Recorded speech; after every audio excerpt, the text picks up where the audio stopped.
Brought to you by TechnoSpark 20 series smartphones.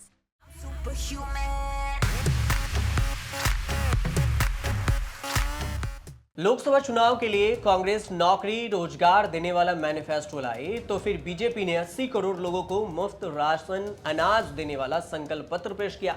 India गठबंधन की सहयोगी पार्टी सीपीएम एटम बम फोड़ने जैसा मैनिफेस्टो पेश कर दिया है तो हंगामा भी मच गया। सहयोगी कन्नी काट रहे हैं, मोदी ने मुद्दा लपक लिया है। सीपीआई के मैनिफेस्टो में वादा किया गया है कि सरकार बनी तो देश के एटम बम नष्ट कर दिए जाएंगे, मिलिट्री बसों को भी खत्म कर दिया जाएगा। मैनिफेस्टो में और भी कई बातें हैं, जैसे कि धर्मांतरण कानून खत्म कर दिए जाएंगे, यूएपीए, पीएमएलए, एनएसए, सीएए जैसे कानून भी खत्म कर दिए जाएंगे। ये तो कांग्रेस भी कह रही है कि पीएमएलए कानून खत्म कर देंगे, लेकिन एटम बम, मिलिट्री बेस खत्म कर देंगे, इस पर कैसे सहमति हो सकती है? हमारे पड़ोस में अगर लोगों के पास एटम बम है तो हम कभी नहीं ये कर सकते। तो आप समर्थन नहीं करते ऐसी? नहीं, ये करना ही नहीं चाहिए। इन लोग कोई नहीं कर सकता है, कहीं नहीं कर सकता है। जो प्रैक्टिकल नहीं है, अब लोग कहते हैं थ्योरेटिकल है। उन्होंने बकायदा घोषणा पत्र में अपने तो लिखना होगा तो पूछा जाएगा क्यों लिखा है, how can you do it. BJP से लड़ने के लिए जो इंडिया गठबंधन बना है उसमें कांग्रेस के साथ लेफ्ट पार्टी भी शामिल हुई। लेफ्ट पार्टियों ने भी कम्युनिस्ट पार्टी ऑफ इंडिया, मार्क्सवादी यानी कि सीपीएम सबसे बड़ी पार्टी मानी जाती है, जिसके चीफ सीताराम येचुरी हैं। येचुरी इंडिया गठबंधन की हर बैठक, हर रैली में शामिल होते हैं, लेकिन किसी को भनक लगे बिना उनकी पार्टी ने फाड़ू मैनिफेस्टो बना दिया है। मैनिफेस्टो आने के बाद से हंगामा भी मचा हुआ है। भारत दुनिया के कुछ गिने चुने देशों में है जिसके पास परमाणु ताकत है। सबसे पहले 1974 में इंदिरा गांधी ने परमाणु परीक्षण करवाया था और 11 और 13 मई 1998 को पोखरण में अटल बिहारी वाजपेयी के समय दोबारा परमाणु परीक्षण करके दुनिया को हिला दिया गया था और ये बात भी सबसे ज्यादा चर्चित हुई। सीपीएम यही कह रही है कि ये सब एटम बम होने ही नहीं चाहिए, मिलिट्री बेस भी जरूरी नहीं है, सत्ता में आए तो ये सब खत्म कर देंगे। फिर क्या, एटम बम और मिलिट्री बेस को लेकर हंगामा मचा हुआ है।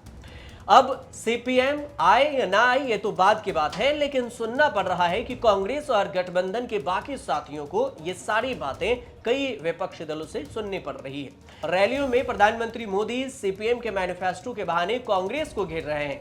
कांग्रेस से पूछा कि आपके साथ किसके इशारे पर काम कर रहे हैं। मोदी देश को शक्तिशाली करना चाहता है और ये देश को शक्तिहीन करना चाहते हैं।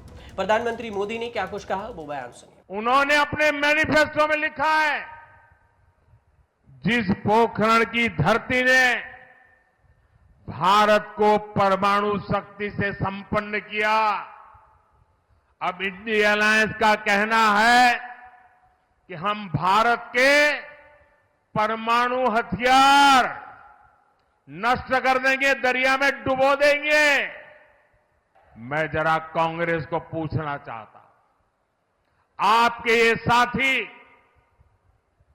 ये आपके इंडिया अलायंस के साथी किसके इशारे पर काम कर रहे हैं?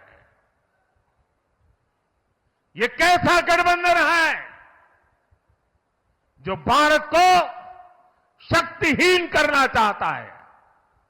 आखिर किसके दबाव में आपका ये गठबंधन हमारे परमाणु ताकत को समाप्त करना चाहता है? 2009 के चुनाव तक सीपीएम जैसी लेफ्ट पार्टियां असरदार होती थी। यूपीए 1-2 के सरकारें लेफ्ट के समर्थन से चला करती थी, लेकिन अब पूरा लेफ्ट गठबंधन शक्तिहीन हो चुका है। लेफ्ट गठबंधन की केरल में सरकार रह गई है। सीपीएम के सिर्फ 3 लोकसभा और 5 राज्यसभा सांसद रह गए हैं। देश के 46 विधायकों में सीपीएम के सिर्फ 78 विधायक रह गए हैं। सीपीएम की नीति और राजनीति सरकार को पसंद नहीं आती है। बीजेपी नेता आरोप लगाते हैं कि चीन के इशारे पर पार्टी भारत में एजेंडे चलाती है।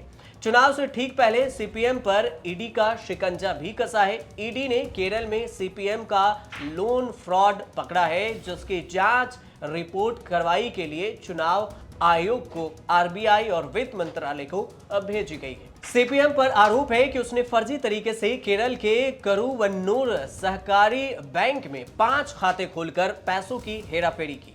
केरल की रैली में मोदी ने यह भी कहा कि खाड़ी देशों से आए लोगों ने केरल के 300 कोऑपरेटिव बैंकों में 1 लाख करोड़ रुपए जमा कराए, जो सीपीएम की लूट के कारण खतरे में है। अब देखना यह होगा कि सीपीएम के मैनिफेस्टो के बाद आगे क्या कुछ बवाल सामने आता है। फिलहाल देखते रहिए आप न्यूज़ तक।